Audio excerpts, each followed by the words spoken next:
Hello student, today we are going to discuss about Newton's second law of Newton's second law. Okay, first of all we'll see what we are going to discuss under Newton's second law. Statement of Newton's second law.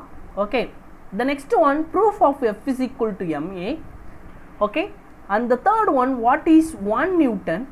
Okay, fourth one, what is 1 dyne. Okay, then in between momentum also we are going to see. Then how to convert from Newton to the dyne. Okay, and what is impulsive force. These are the points we are going to discuss from momentum Newton's second law. Okay, first one, statement. Newton's second law statement. Okay, so Newton's second law statement, force is directly proportional to rate of change of momentum. Okay, so no need to memorize this statement, easily you will come to know. F is called force. Okay, this is called directly proportional, that symbol is called directly proportional. D by dt we can call as a rate of change of P is called momentum. Okay, F force is directly proportional to rate of change of momentum, which is called statement for Newton's second law. Okay, the first one we completed, statement for Newton's second law. Force is directly proportional to rate of change of momentum. Okay, then what is momentum? Momentum is equal to product of mass and velocity. Momentum is a vector quantity because velocity is a vector quantity. Okay, a mass is scalar quantity, velocity is vector quantity. Finally, momentum is also become as a vector quantity. When we are multiplying scalar and vector, the final answer will be vector quantity. Okay, the unit of momentum, mass is kg, velocity is meter per second. So kg meter, from denominator if you are taken second as numerator, second minus 1. This is the SI unit of momentum. It is a SI unit of momentum.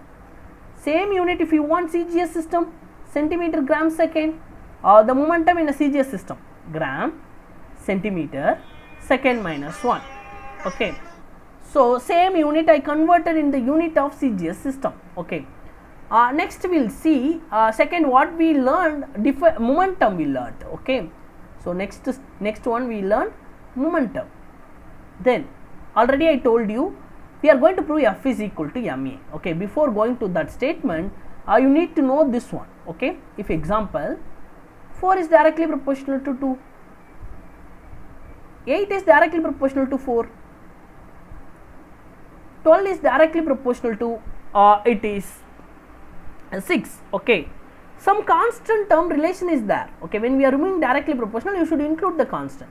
4 is equal to 2 times of 2, 8 is equal to 2 times of 4, 12 is equal to 2 times of 6. Okay, 2 here it is a constant. Okay, now the same way when the force is directly proportional to rate of change of momentum, if you want to remove the directly proportional, you should include the constant. Here k is going to be the constant. Okay, so k is equal to dp by dt. What is momentum? Mass into velocity, dp by dt, mass into velocity. Okay, out of this, mass is constant, you can take it outside. F is equal to mass and velocity, mass is constant, you can take it outside. dv by dt, rate of change of velocity.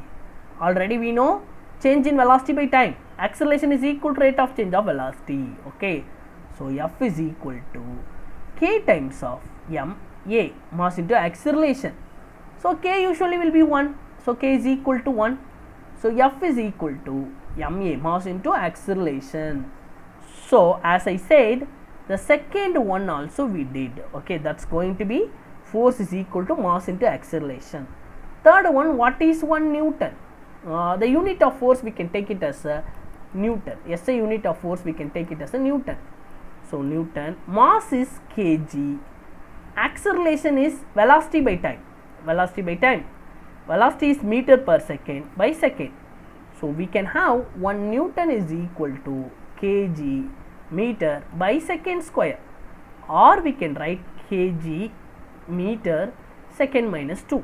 Okay, it is SI unit. If we want CGS system, centimeter gram second, this is going to be gram, this is going to be centimeter, this is going to be second inverse. This is a unit of centimeter gram second. This together we can call as a dyne, this together we can call as a Newton. Now Newton is a SI unit which is follow as a MKS system. Dyne is a CGS system which is follow in a centimeter gram second. Now kg meter second minus 2, what it is? Newton is equal to dash gram centimeter second minus 2, what it is? Dyne. Okay, dyne. Okay, now we are going to convert Newton to the dyne. 1 kg is how many gram? 1000 gram. 1 meter is how much centimeter? 100 centimeter. Okay, so 1, 2, 3, 4, 5. So 10 power 5 dyne. 1 Newton is how many dyne? 10 power plus 5 dyne. Then opposite question. 1 dyne is equal to how many Newton? 1 dyne is equal to dash Newton. Opposite of this. As we know, 1 Newton is 10 power plus 5 dyne. So you can bring this as a denominator. So 1 dyne is equal to 1 divided by 10 power plus 5 Newton. From denominator, if you are taken as numerator, minus 5 will come. So 10 power minus 5 Newton is equal to 1 dyne. 1 dyne is 10 power minus 5 Newton. So as I already mentioned, so many things we completed. What is 1 Newton? Kg meter second minus 2. What is 1 dyne? Gram centimeter second minus 2. What is Newton to dyne? 10 power plus 5. What is dyne to Newton? 10 power minus 5 Newton. Okay, now the finally what is impulsive force? Impulsive force which is going to be a force is equal to mass into acceleration. Huge force acting with short time, we can take it as an impulsive force. Huge force acting with short time, we can take it as an impulsive force. Hitting cricket ball and catching the ball. Okay, this and all, it's an example how the huge force acting in a short time, we can take it as a impulsive force. Okay, now impulsive force, we can take it as a change in momentum also. Impulsive force is also called change in momentum. Now we are going to prove how the impulsive force is equal to change in momentum. So force into time period is equal to change in momentum. This only we are going to learn. Impulsive force, force is equal to ma. So force is equal to m times of a, already I know, rate of change of velocity. So change in velocity usually will take final velocity minus initial velocity by time period. Okay, if you are taken time this side, force into time is equal to mass into velocity minus mass into initial velocity. Okay, this going to be mass into velocity, which final momentum, this going to be initial momentum, is equal to force into time period. Okay, this is called momentum. Okay, sorry, change in momentum, this is called change in momentum, is equal to force into time period, which is called impulsive force. Okay, thank you for watching my video. If you like my channel, please subscribe. Thank you everyone.